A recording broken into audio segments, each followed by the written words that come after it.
Welcome back to the Pantheon Archives, an Infinity Blade podcast. This week we're back with noted community members for our interview. This time, another one some of you may recognize, another of the Infinity Blade masters, but also known to some as Infinity Blade fans. I have here with me Silversabeast, or Sab, Saburai, man with many names, but I'll let him say a little bit more about himself here. Sab, would you introduce yourself for us? Hey, thanks so much for having me. It's an honor to be here.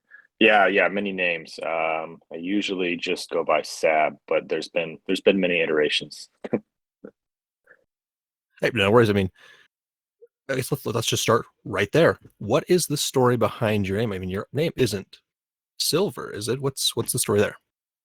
When I first got into the game and subsequently got into the forums, there was a user on there named Silver, and they were always posting about their accomplishments in the game. And from what I could tell, they were a very skilled member of the community.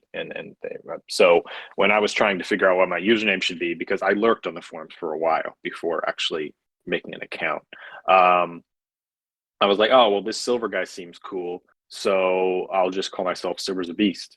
I called myself that for a while. Eventually, it got to be too much of a mouthful, so I just went to Sab, and that's how that turned out. And then later on, I think Infinity Blade 2, there was an enemy in the game named Saburai, which, well, I thought, hey, that sounds kind of like my name. I mean, I'm sure it's not my name because that's a Saburai is like a real thing. But I was like, oh, I'll just pick that up and add that into my name as well. Very cool. Yeah, lots of history there. Let's, I guess, start at the very beginning and we'll move our way down. Just like Grant, our first guest on the show, your gaming career eventually led you to the Masters and YouTube and all, but we'll get there. So just like I asked him, how did you come to find Infinity Blade? I know you've been playing since day one, but were you introduced? Did you stumble across it yourself? What happened there? Yeah, so when I was younger, I used to always watch the Apple showcase events, back when they first introduced the iPhone, and then when I think it was the iPhone 4 showcase, where they were talking about the App Store and all these games that they're going to have, and the one that they showcased the most heavily, and actually during the conference, was Infinity Blade. And I was watching it and I was like, what is this game? This, like, it was just like unlike anything I'd seen before, on an iPhone or on a phone or anything.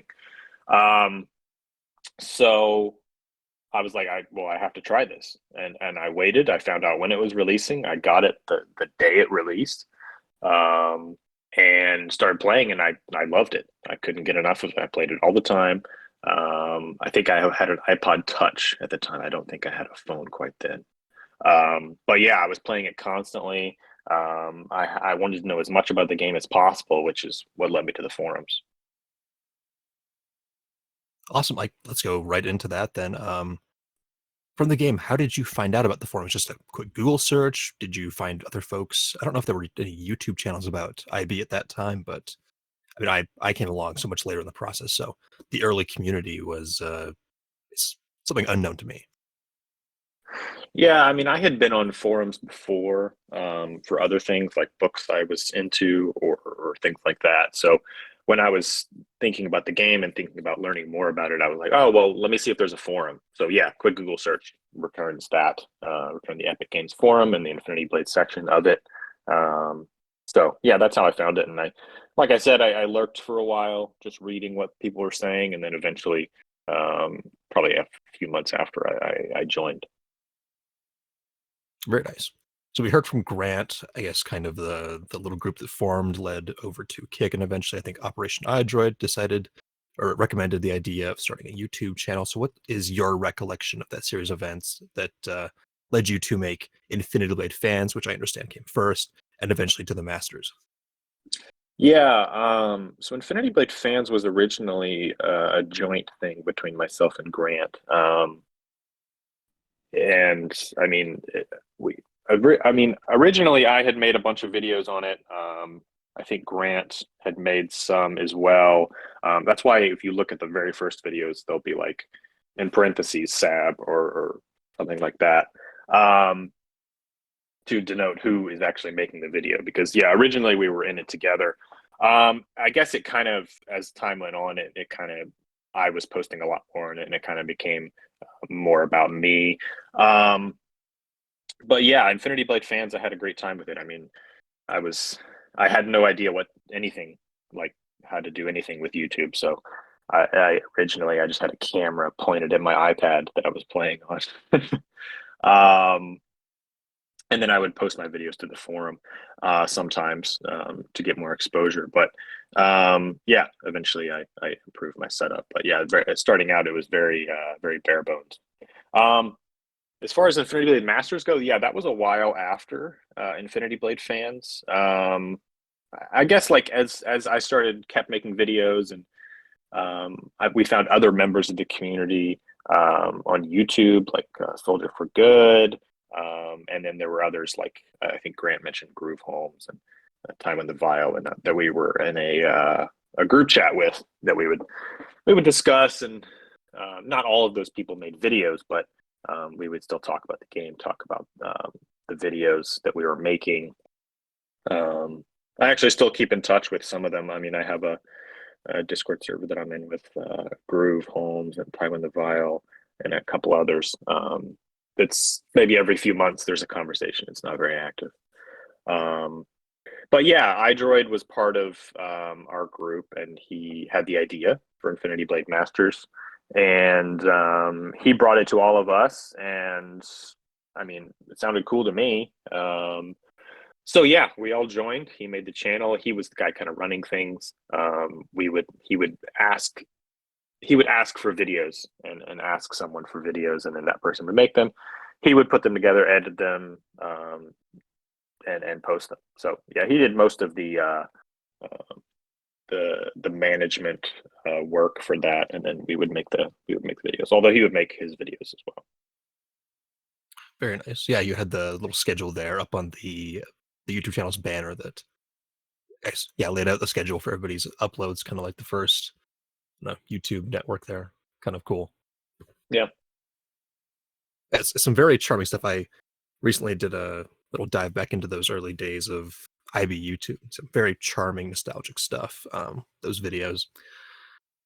Yeah, it's yeah, like I said, I mean, my setup was very bare bones in the beginning. I mean, I eventually taught myself how to edit, um, and I got a proper screen recorder, so that I could actually make videos that looked like they weren't filmed in a basement. But yeah, I always had a good time with it. Sometimes I wish I was still doing it, but I guess there's not much demand for Infinity Blade videos these days. Yeah, that's my job you're talking about. Hey, you got the market cornered. Something like that. If I could only find the time to increase my output. I guess with that deep dive I was doing, it kind of crazy to see how often you uploaded, but I suppose, when you're young, you have time. So Yeah, well, I mean, I was pretty young. Like, let's see, I mean, I would have been in like middle school, high school at the time, probably more high school. But yeah, I mean, I did it so much that I think I may have burnt myself out a little bit. I may have done it a little bit too much. you put out a ton of different kinds of videos as far as gameplay went, but also story with the lore, Q&As as well. So I kind of want to ask you one of those questions from the Q&A again. Is the Deathless Kings update still your favorite update? I mean, this was at a time when I don't think Infinity Blade 3 had come out, but where does that stack up? Okay, so the Deathless Kings update, just want to make sure I'm correct. That's the one that was in Infinity Blade 1 that had the three guys in the basement in Archerin, right? Yeah, that's them. Okay, yeah, that by far. I mean, my favorite moment of the whole series is still um, defeating that robot, and then there's the Archerin monologue, and then that fight as well. Like that is, I don't think I was ever. I mean, I was still interested in the story in 2 and 3, but I don't think I was ever as interested as I was in that moment. I think I can understand why. I mean, looking at old forum posts and even my own experience starting with Infinity Blade 1, there's something about the curtain of mystery that was so huge and had just been pulled back just that little bit. Yeah, never quite matched it again. Yeah. And I do like the English voice acting in 2 and 3. It's not like it's bad voice acting. I think it adds a lot to the story. But there was something about this like this language that they had created for the game, or at least I think they created it for the game in the first game. Yeah, Pangean. Now this is a pro Pangean channel, so you're good to going forward. If I can ever get Pangean developed into a proper con, like I think it'd be fun to go through and translate IB2 and 3, maybe even like turn that into a mod and fully realize that. But Yeah, yeah. yeah, I guess talking about the change from Pangean to English, Infinity Blade 2 is a thing. So what do you recall about the end of IB1 being the only game, the release of IB2, and how that all went? I mean, I guess I always thought when I played the first game, I guess I always thought like how based on how successful it was and just the way the narrative worked out that there was going to be a second one. So I expected it, and when it came out or when it was announced, I mean, I was super excited. I mean, I loved the first game, so couldn't wait for the second. I mean, I think I downloaded that one on release day as well. And yeah, I mean, I've said like maybe I thought the story was more interesting in the first game, but the gameplay in the second game was just so far above. Um, Different weapons classes, especially the dual wielding, which became my favorite. Um, yeah, I just had such a great time with the second game, and I was so excited for it when it came out. I recall you saying in a video that you were less pleased about the difficulty level of IB1 compared to, sorry, IB2 compared to IB1. Uh, what are your thoughts about that? Yeah, I mean, I definitely thought it was a lot easier. Um, but I mean, we found ways around that. I mean, we found ways like the 5:1 ratios, and I mean 10:1 ratios, whatever you want to do. I mean, there's ways to make it more difficult, to make it more fun. But the weapons classes were a great addition, and I really enjoyed those. Can't help but agree. Yeah, I still have yet to do my own ratio challenges since I usually just focus on the lore, but it's true. I can ask you some questions. I mean, yeah, sure. I mean, this is not so much an interview about me, but I mean, works for me. I mean, I guess like I mean, there's a couple things I've been wondering about. Like from the first, it was like, I mean, when did you get into the game? And was it like a casual interest at first, or have you always been this invested in like? I know you make a lot of contributions to the community. I know it's a smaller community now than it used to be, but you're very active and making a lot of really valuable contributions. Yeah, I talked about this in the last episode with Grant a little bit, but I got introduced to the game through a friend. I just got my own iPod. It's the iPod Touch 5th gen that I've got right here in front of me. And let's see, what did I play? Because I bounced all over the place with some iOS gaming, all the big games at the time, like Asphalt 8. Yeah, Eventually found like Epoch 2 that I see you played on your channel. But yeah, this friend eventually introduced me to Infinity Blade. I downloaded the first one. I think I got it for free as like the app of the week or something. This would be in late 2013. Played that. I got IB2 as the free IGN game of the month, I think. Uh, Beat that. And eventually I think I got IB3 on sale for Christmas. So I got the whole package for much cheaper than I should have. But that's a good deal. yeah, no. Of course, I was late, having started all this in late 2013. So by the time I had played everything and then found the forums, it was 2014. So I was well and late to the party. So I still partook in like Aegis tourneys and Clash mobs and all that, but the forum had kind of, it seemed like it had passed its peak activity, especially as Yeah, 2014 waned and all that.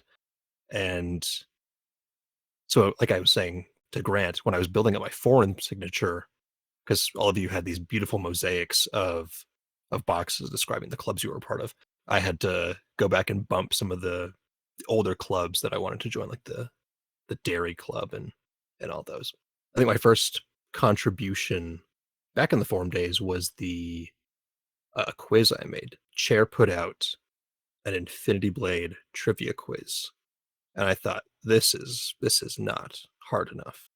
I've looked into the lore. I've spent my time on the Infinity Blade wiki, first of my mistakes, and I thought I can make a harder quiz than this. So I made the Infinity Blade trivia quiz, like Deathless difficulty edition, and I shared that. Chair picked it up. They reposted it on their site a couple times on their socials, posted it on the forum. Learned my lesson with the Infinity Blade wiki, and that was the first and last time I trusted the Ivy wiki. Never again. So is that the quiz that you have in the Discord server?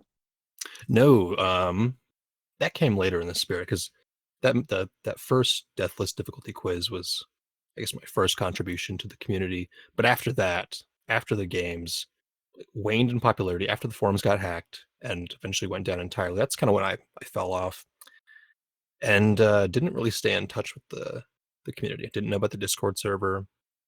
I remember a post in the forums about how there were other communities out there, but they didn't name them where they were. So that it didn't give me an easy road over there. So yeah, didn't stay in touch. Eventually I came across Infinity Blade Studios channel, kind of kept track what was going on there. And I think after Infinity Blade was formally taken down in 2020 with the Epic v Apple lawsuit, that's when I finally jumped back in, and I was like, hey, there's a lot of people here who are like kids, but even younger than we were at the time. So they have no recollection of the forums, and there's a lot of more contributions to be done. So that's when started up the channel, started up the Discord server, and in the spirit of that original quiz, I was like, well, the main server has this lore master role, and we don't want to just give that out because that has certain permissions. I'll make a quiz to figure out who's quote unquote worthy enough to hold that role. It didn't get implemented, but I repurposed it for my server to function as the role giving system. So every new server member in the Infinity Blade lore and history server has the default role Scarge, and all of the roles are the original titles from the Epic Games forums back in the day. So they've got that sharp. And yeah, depending on how well you score in the quiz, you get a name all the way up to God King, and if you score well enough, you get access to certain exclusive lore conversations. So yeah. Yeah, I think I'm like halfway through the quiz right now. I started taking it yesterday, and I had to go do something yesterday evening. But yeah, I gotta finish it. But yeah, there was a lot of questions on there. I mean, I was like, yes, I know this one, but then there were some where I was like, oh, it's been too long. I don't remember. I do dig deep there. So there's some stuff that's hard to find, but it should be out there. Things like the September 2014 AMA and all that. No, yeah, I dig deep on some details. People usually have the most trouble with the geography section, though, which is always fun to hear about. I was mostly guessing on that part, to be honest. That's just something I know like the back of my hand. So it perplexes me that people don't know about that. But hey, I have spent my fair share of time with the lore. So yeah. But that was an IB3 thing. So I guess to continue on with some Infinity Blade 2 talk, I was curious about, I guess, your continued experience with Infinity Blade 2 and how that led up to the Infinity Blade 2 Clash mob that got named after you. What was your reaction to that? Yeah, I had I always like whenever like something like that happens, I feel like it's just like, oh wow, me? Like really? And it's like it's an honor. It's a huge honor to be recognized by something that I'm so invested in, so interested in. So yeah, I mean, it was really cool. And I mean, I've spoken to Donald Mustard before on Twitter, and we've talked about the game, and I actually messaged him later on, long after Infinity Blade, and we talked about Fortnite because I mean, obviously, he went on from Infinity Blade to have this massive. he had success in Infinity Blade, but he had this massive success with Fortnite, and I think he's retired now. But yeah, it was to have any kind of acknowledgement or contact with, or any kind of um, signal that the people who make the game know that I exist was a huge honor. So yeah, I mean, yeah, it was cool. Yeah, I totally know what you mean with like them picking up my quiz and all that. I entered a couple contests in there, and getting like a personalized card from community manager Brad was really cool. Yeah, that is really cool. That is really cool. So yeah, between Infinity Blade 2 and 3, of course, Chair had their little experiment in the form of Vote. Did you have any experience with that game? Yeah, I mean, vote. Um, I mean, I don't think it was. It's obviously it's not still in the App Store anymore. But I mean, it was fun.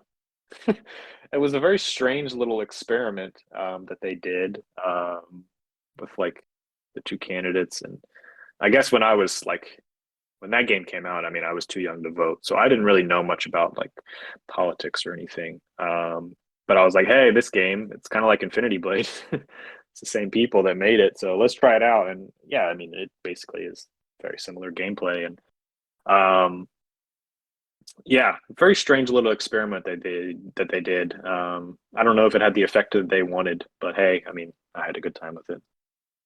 So before we hit Infinity Blade 3, I did mention Epoch 2 because you did branch out kind of as a not just Infinity Blade exclusive channel. You, of course, played some other games and shared videos on those. What's the story there? Why not stay an Infinity Blade exclusive channel? Yeah, what are your thoughts there? Yeah, I mean, so in hindsight, I guess it didn't really pan out the way I expected it or the way I wanted it to. But I just wanted to try other stuff because, like, yeah, I did a lot of Infinity Blade and I really enjoyed it. And obviously, that was my thing. That was the core of the channel. So, never wanted to really get away from that. But yeah, every now and then I want to try something different. I mean, and in this Discord group me chat, like Grant talked about, it moved from platform to platform a couple times, but um, the members of that group, I mean, had gotten into other games, and I had been playing other games with them. Um, I mean, Clash of Clans is one that we played sometimes. Um, we played. There was this beta game. I don't know if it ever actually came out, but it was like Dawn of Titans, I think, if I remember right. That we played. So yeah, I was just kind of trying out what they were trying out, and I was like, "Oh, I'll make a video on it," you know. And I mean, Tywin the Vile and I had made a clan and Clash of Clans that we ran together. So I threw some videos about that in there. Of course, those never got the views that my Infinity Blade content got, which makes sense because the audience I had was for Infinity Blade. So yeah, I tried a few other things just to see what would land, but yeah, I mean, ultimately, the stuff that I was most interested in, and the stuff that my audience was most interested in, was Infinity Blade. So Yeah, I know the feeling. I upload Infinity Blade unrelated content all the time. Yeah, I know what you mean. Does not get the views those things do. That's for sure. yeah, yeah, it was just like a personal thing for me. I was like, oh, well, let me try it out because I'd been doing Infinity Blade for so long. I just wanted to see what would happen, I guess. And maybe once I get this September 2014 AMA video out and I establish the connection between Infinity Blade and Shadow Complex, maybe then my other stuff will be appreciated. Sounds awesome. So in August 2013, you speculated that IB3 wouldn't come out for a few more months, when in fact it was just a few weeks away. What was the release of Infinity Blade 3 was like? Because there was a lot of speculation and wish list making. So Yeah, I think there was like part of the reason I think there was so much speculation is because I remember there was an interview with Donald Mustard where he was talking about, and Donald Mustard, of course. I mean, I know you know, but Donald Mustard, of course, was the creative director at the time. Um, and there was an interview with him around the IB2 era where he said that I'm paraphrasing, of course, but he said something about IB2 being like the Hobbit of the Infinity Blade. franchise. So when IB3 was coming out, I guess everyone was thinking, or at least I was thinking, like, oh, well, that was just like a prequel almost. Like now we're getting into the real meat of the story, and we're going to have this big long franchise. Obviously, that didn't happen, but that's what I was thinking at the time. And then when the Infinity Blade 3 trailer came out, I mean, it was so cinematic. Like, we had never had something like that felt that uh, epic from the games before. Like, it was just like it had like music and like I don't know. It just felt like I said, it just felt very cinematic. So that that really got me very excited for it. And the game came out and I played it and I had a great time with it. I mean, maybe not as great of a time as I had with the first two, but I still really enjoyed it. And I really enjoyed the updates and um, I think I felt that the story was shorter than I expected it to be, given the epic feel of the trailer. But I still really had a great time. Yeah, I seem to recall that another thing that teased IB3 was a slip up with Hillary Goldstein's like maybe LinkedIn profile, and it mentioned Infinity Blade 3, so that didn't certainly didn't help quell Oh, any I suspicions. didn't even know that. That's crazy. I think that was mentioned. I don't know. I'd have to go back and make sure, but yeah, because there was that very long lull, and it was palpable in the forums between IB2 and 3, where things were super slow, and eventually that kind of came back after IB3 had fallen off, and yeah, there wasn't much to talk about, and people were, I guess, going through the motions. Yeah, yeah, yeah. There definitely was a lull. You're right. I mean, we were doing what we could, and everybody still liked the game. But yeah, when there's nothing new coming out, it's a little bit hard to keep things as active. And I guess part of the reason that happened there at the end was that, of course, the forums changed entirely after the hacks, and the Infinity Blade story was kind of put on the back burner. That's because we had Shadow Complex. Sorry, Shadow Complex Remaster came out, but also Spyjinx was the next title that Chair was looking to develop. Do you recall hearing about Spyjinx, seeing the unveiling video? What were your thoughts about the future of Chair? Yeah, I mean, I knew about it. I had heard about it. I didn't really interact with it, I guess. I mean, I guess like to me, um, I mean, I watched the trailer, thought it was cool, but it was never something that really gripped me. It was like, I'm gonna try that out. I'm gonna play this to death. So no, I never ended up trying it out. Maybe I should. But yeah, I know. I guess in my mind it was like, oh, no more Infinity Blade. Yeah, I guess you should have. I should have tried it out too. Unfortunately, that's no longer possible. But I get what you mean. It was definitely a different style of game as far as Infinity is a third person hack and slash action title. Spyjinx was a top down spy themed base building game. So Yeah, I think I was probably still a little bummed about Infinity Blade Dungeons as well. yeah, I was going to ask about that because I recall you mentioning about Infinity Blade Dungeons that also wasn't really your style of game, being a top down dungeon crawler. I guess let's talk about dungeons a little bit there, because that was unveiled after Infinity Blade 2 with some more Apple showcases. What do you recall about the unveiling there?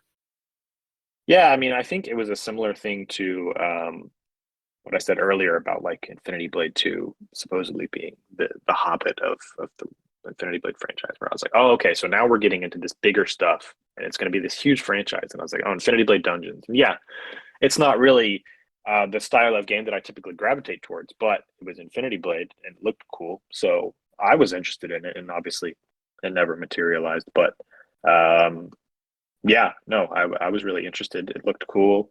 Um, and I was just glad to see when I thought it was going to come out, I was glad to see that the franchise was expanding and that we were going to get all these different kinds of games within the Infinity Blade umbrella. For sure. Yeah, I know I would have absolutely followed Infinity Blade to whatever genre it chose to gravitate to. So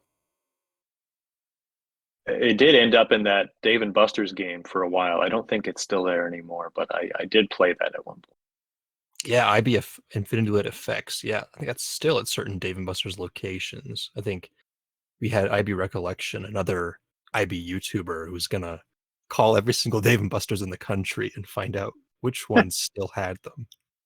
Well, hey, there's one in, or at least there was one a couple of years ago in South Carolina, in Greenville, South Carolina. So I had played there. I don't live there anymore, so I can't tell you if it's still there, but I did play it there at one point. So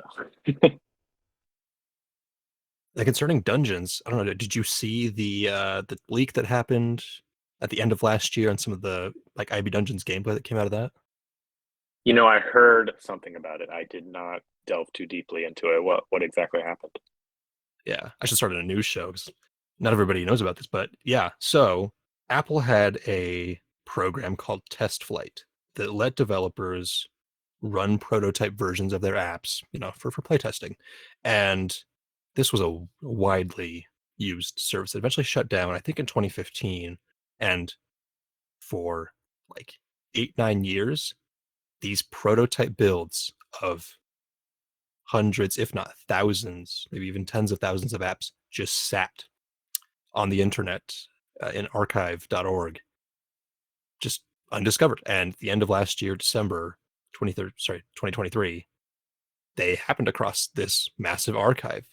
And Infinity Blade Dungeons was in there. I think a prototype build of IB2 was in there. And so that gave us access to these game files, and they could be sideloaded onto a 32-bit capable iOS device. So we've got some gameplay. IB Studios channel has that for those who are interested. It's really interesting to take a look at what was, as far as we know, a mostly completed game. Wow, it was mostly completed. That's wow. Yeah, there's a great segment of this book. Let's see, what's it called? Because, of course, there isn't much publicly out there to really talk about or really speak to what happened with Dungeons. I mean, we had those, of course, the initial trailers, and then Donald Mustard eventually talked about how Impossible Studios got shut down and Dungeons got canceled. But I think the most we've ever heard about what happened was this from this book called Press Reset by Jason Schreier. He has a whole little segment in there talking about how this studio, their staff got orphaned. They got picked up by Mike Capps, president of Epic. He said, "Hey, come work for us. We'll make a whole new studio for you." They gave them Dungeons. They worked on the game for like 8 months. It was mostly done. And then when Mike Capps retired to spend more time with his family, their protector, who brought them along to Epic, was gone. And so there was nothing to really stop the axe from falling down on them. Wow. Wow, I didn't know that. I mean, that seems like the fact that a mostly finished game just kind of disappeared is crazy.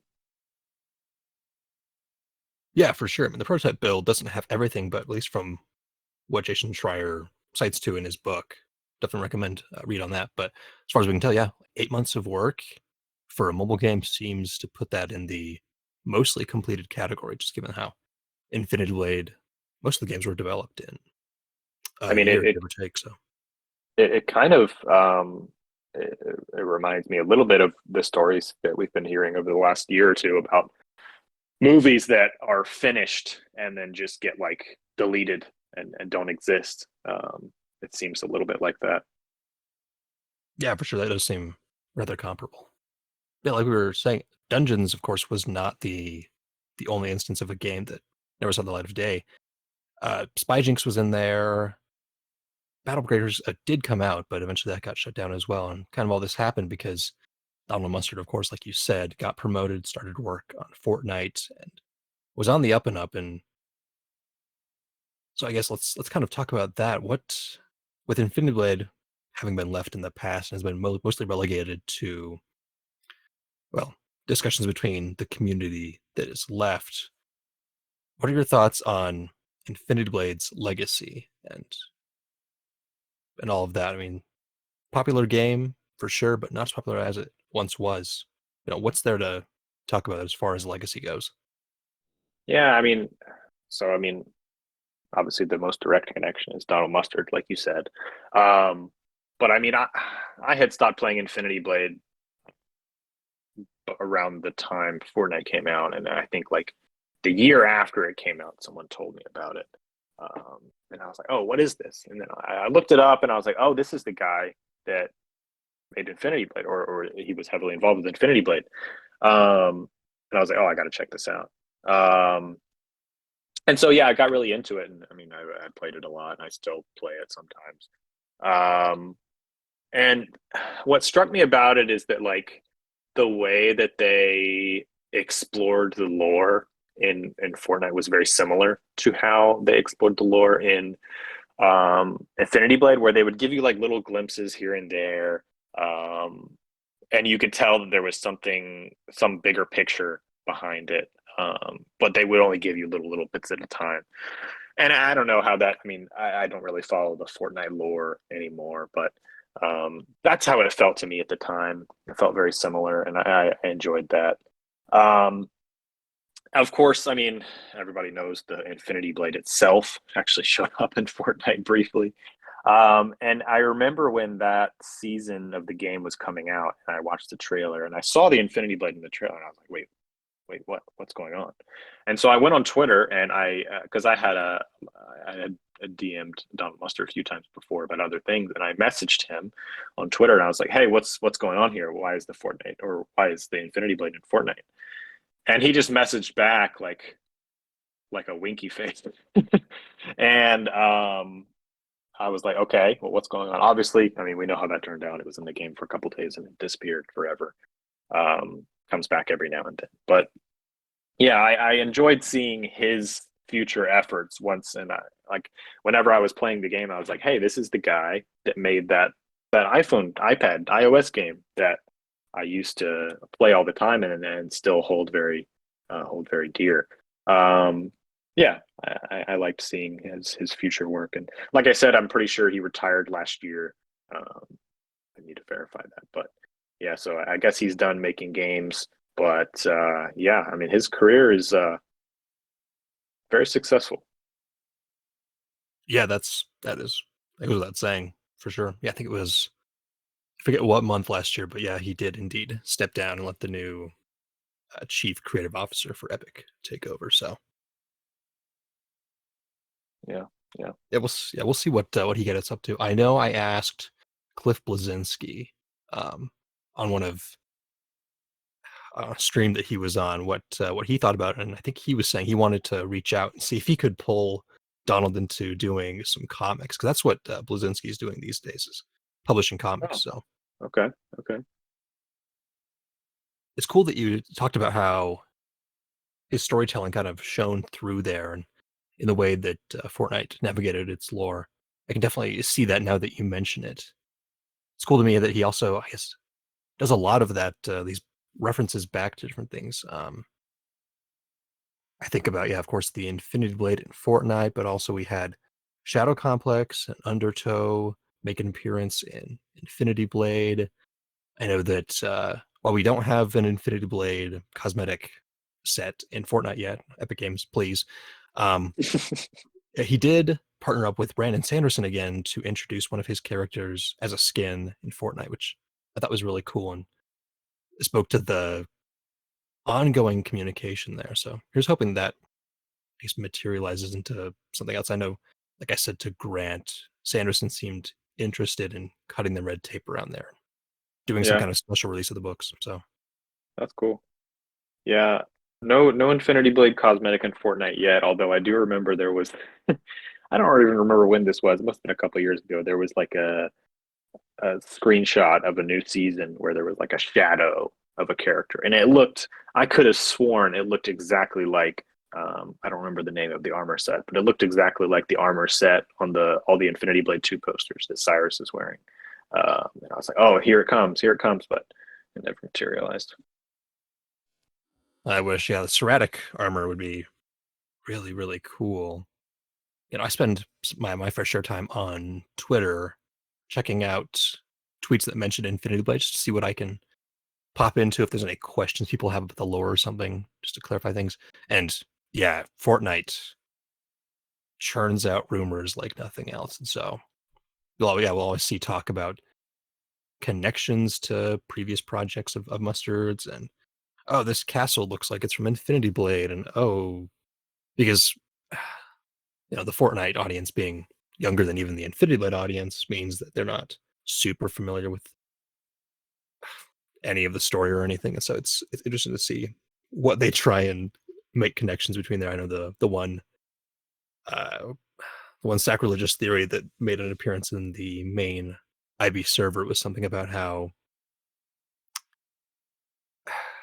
like Cyrus was Jonesy and Issa was this other character, and these just these connections that were absolutely outreach, and that was it was fun to be there when that was going down. I didn't even know about that. That's pretty funny. Yeah.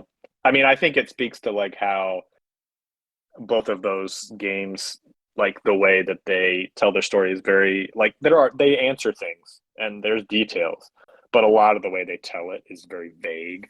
Um, and I think especially in Infinity Blade, it's in a way that really encourages the imagination. At least for me, like when I was playing it, I just always remember being really, really interested in anytime there was like any little tidbit of lore. I was like, oh wait, what does this mean? How does this fit into here? But I could never make it all perfectly fit. But I always remember being really interested in trying. So I just really always really appreciated the way that they told that story. Yeah, that's an ongoing effort. A big priority of mine will be to put out a huge, long, maybe hours plus long Infinity Blade timeline video to do my best to piece everything together for folks, because that is what I consistently see in my analytics is people find my channel through searching Infinity Blade lore. And so it seems like there's no complete timeline video out there yet, so I'm sure there's a demand. Well, I mean, if anyone can do it, it seems like you're the one. So best of luck to you. Thank you. Yeah, well, we'll see how that goes. I got to get this AMA video out. If you ever find episodes 16 and 17 of the podcast, you let me know, because I'll be honest, I've never heard that line about IB2 being the Hobbit, or the equivalent of the Hobbit. That's really interesting. Yeah, I can't say I've ever heard about that. I would have to find it. I could have swore he said that at some point. I'd have to look for it. I will, but I'll try to send it to you. But yeah, it may have been like someone he was on the interview with, like someone else on the team. But I could have swore it was him. I mean, yeah, that could have been Epic Games podcast. It could have been on his Twitter. I recently found a cool nugget of information there. There's just so much to sift through. The Twitch live stream is there at the end. There's a lot to go through. So with that, I guess that takes us here to the end of Infinity Blade as we know it. So I guess as a retrospective, some quick questions for you. Kind of wanted to know, now that everything's out, what is your favorite game, favorite gem, favorite character, any other favorites you want to mention? Um, Favorite game is still probably the first one. Either one or two. Um, I go back and forth between those just because each one has their own strengths, and they both really hold special places in my heart because that was the first. Infinity Blade was the first, and probably, well, not the only, but the first franchise that I ever really, really threw myself into and got very, very invested in. Like I played video games. I mean, I was a kid. I played video games. Like I enjoyed them. Played them with my friends. But yeah, Infinity Blade was the first franchise where I ever got really, really invested in the story and the gameplay, and tried to get really, really good at the gameplay. And obviously, I mean, it birthed this whole YouTube channel that I did for years. So yeah, favorite game, probably the first one, just because, yeah, that's what started it all. That's what got me into it. What led to all this. Favorite gym is tough. I don't know. I mean, I always had. I mean, I guess I liked the No, I won't say I liked it. I always had issues with the parry all gym because I felt like it kind of broke the game, um, and made it a lot less fun. But I guess I would say like, um, yeah, I don't know what my favorite gym would be. Favorite character was always Radriar. I always found him very interesting, and his role in the story, as because as each game came out, his role in the story kept shifting and changing. And like he was our enemy, and then he wasn't, and yeah, I liked his character a lot. Um, Favorite moment? I mean, we already talked about that. I mean, the Archerin monologue in the Deathless Kings update was definitely my favorite moment of the game. Although a couple other moments that come to mind. I mean, the end of the second game in the Vault of Tears. Um, I do like the ending of the third game. I thought that the way they tied everything together was pretty good. And the Orc of Secrets baby is a nice touch. Um, so yeah, trying to think of other favorites. Favorite weapon was always the I mean, they don't like to call it that, but the lightsabers.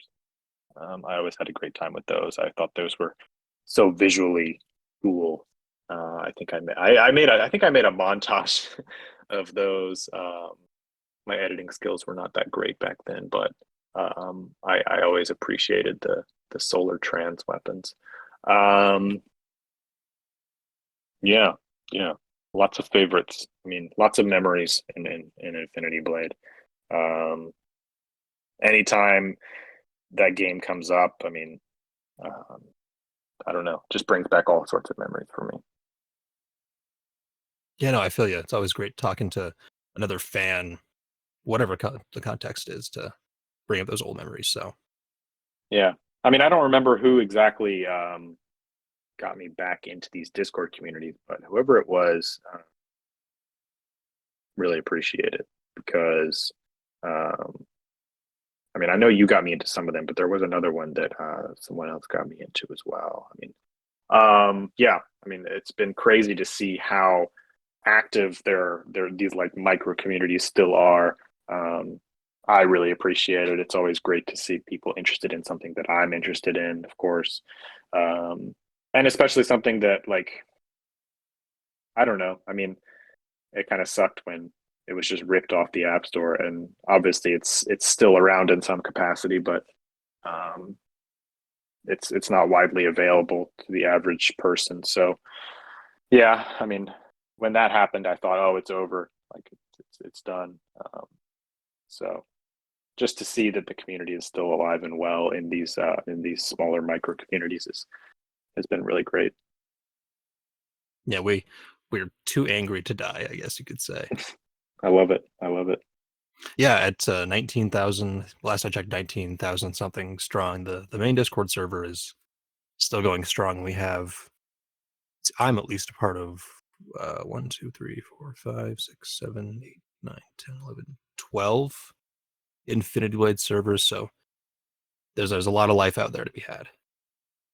Yeah, yeah, that's great.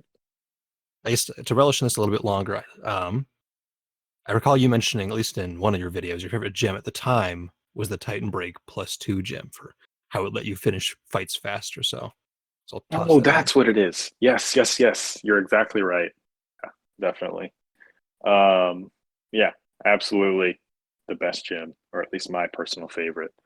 Um, just made those fights that much easier.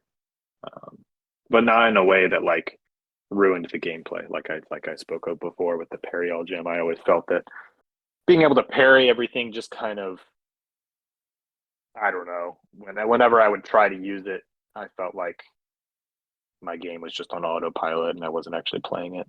So yeah, Titan Break +2, absolutely my favorite. I mean, you must have been excited when Infinity Blade gave us the Titan Break, or at least Break on Break 3 gem. Oh yeah. Oh yeah. Oh yeah. Absolutely. On that note, what was your favorite Titan to fight? Do you have a favorite location that we visited in the games? Maybe favorite piece of music from the games? Yeah, I think I always really liked. I mean, it always felt kind of out of place to me in the story, but I really liked the scene itself. Was that fight with Riff in the second game? Um, just because, I mean, I believe that was the update where the lightsaber solar trans weapons came out, and obviously you go fight him, and it's like got this epic music, and it's like I always had a great time with that, and I really enjoyed it. But like I said, it did feel to me it felt a little out of place in the story. So I think my favorite is probably the hmm, that's a tough one. I think probably the God King fight in the second game is probably my favorite single fight, just because I mean, still, I mean, we were still at a point in the story where we didn't really know what was going on. But you could tell that there's something bigger was going on. Like there's a bigger picture that we're not seeing. Um, so I was really interested in the story at that point, and I really enjoyed that fight. So yeah, that's probably my favorite single moment or single fight. Single moment is still the Archer and monologue. Very nice. And then yeah, any other favorite memories you want to talk about? Favorite piece of music or anything else that you can leave us with? Yeah, I think the music still have to go to the Riff fight. Really enjoyed that. Um, yeah, I don't know. I just had like such a long time with this series. I mean, like we talked about Infinity Blade Masters. I do want to shout out Grant here because I feel like in Infinity Blade Masters, everyone was putting in the work. Um, Everyone was doing their thing. I think Grant was willing to do things that others were not. Like he would go out in real life and talk to people in the mall, and I always enjoyed those videos. Um, but I could never do that just because like I would get too self conscious. So I have to shout him out for that because I've always had trouble with that kind of thing, and so he was able to do it without any issue at all. So yeah, I have to shout him out. I mean, Grant's a great guy. Um, and we were all doing our best in that channel. I mean, obviously it didn't pan out the way we expected, but yeah, I mean everybody had their own thing going on, especially like I think Grant talked about Tamil. She had her channel for a while. I don't think she's posted anything in the last couple of years, but she was probably the most successful out of all of us with her channel. Yeah, I'll have to check in with the other masters, see how they're doing, get them on. Just had the idea of like trying to do a big reunion of some kind. I don't know, but yeah, they're definitely out there. They're still alive and Yeah, kicking as far as we know. yeah. I mean, I talked to Tywin. I mean, a couple months ago. Well, probably more than a couple, probably like 5 or 6 months ago at this point. But yeah, I mean, I talked to Grant a while back too. Um, yeah, I haven't talked to iDroid in years, to be honest with you. Um, but yeah, every now and then, I mean, I see people from there, and it's always a fun time. Awesome. So for any, I guess, old school Sab subscribers or fans, I have to ask, how is Muffer doing? Yeah, he's doing he's doing really well. He is in college now, actually, if you can believe it. So he's having a great time. Um, yeah, he always really. I mean, we both really enjoyed those videos. He always he likes being in front of a camera. I mean, maybe he'll be an actor someday. I think I don't like being in front of a camera as much, as evidenced by I mean what I was talking about with Grant and his videos. But um, yeah, I mean he's doing great. Um, so yeah, those were. I mean, like I said, I don't like being in front of a camera as much as he does probably, but um, we had a good time doing those videos together, and I think it's a positive memory for both of us. Yeah, that's awesome. I think he still has that hat that he wore. I'll need to ask him about it, but Yeah, I was gonna ask pretty if you sure still he had the wacky squid hat. I saw somebody like I live in a big city now, and I was walking the other day, and I saw somebody wearing one of those hats. Not the same color, but it did make me think of the Q&A days. Yeah, the darndest things that bring up memories. Yeah, yeah, So yeah, with that, I think that takes us to the end of the line. Sab, thank you so much for coming on the program to talk to us about your experiences. It's really great getting to talk to more of the old community members. And yeah, thank you so much. yeah. Thank you so much. It was an honor to be here. So yeah, I love what you're doing with the community and with these videos. So yeah, it's an honor. Yeah, like I told Grant, we'll have to see about having previous guests on again. Maybe you and Grant, maybe you two and some other of the old community members get some talking. I don't know. We will see what happens. And yeah, with that said, thank you again, Sab, for coming on the program. Thank you for listening to this podcast. Please share, rate, and review where applicable. Let me know what you thought. If there's a comment section down below, be sure to share the show with any Infinity Blade fans you may know. But I've been the Archivist. I'll catch you mortals next time, and hell take us.